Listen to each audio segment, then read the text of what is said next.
Hi there, it's Angeline here. Welcome to the Unity Stamp and Beth Duff Design Team blog talk.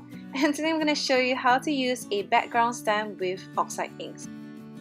So first I've already stamped and colored this cute sofa and carpet from the Warmth of Home kit from Unity. And I'm grabbing this background stamp from the Unity stamp Brutus Monroe called the Barn Wall, which is so awesome and so huge to fit an entire A2 card. So first I'm grabbing the antique linen color from the Distress Oxide ink and just using my ink blender to ink up the entire piece of cardstock.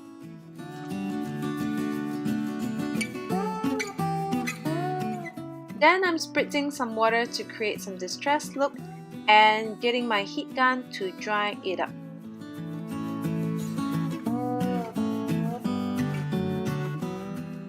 Then I'm grabbing the Frayed Burlap and Vintage Photo inks here to ink up the entire background, just alternating the colors in between and putting my cut piece onto the stamp, grabbing a scrap piece of paper to smoothen the ink out, and voila! Here's how pretty it is, just check it out.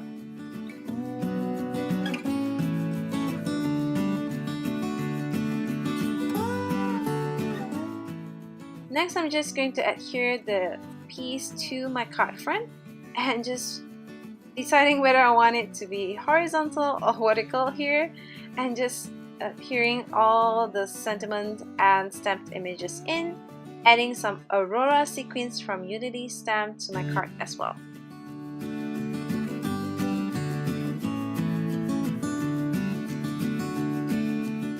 So here's my finished card. I hope you enjoyed this quick tip technique, and thanks for watching. Bye!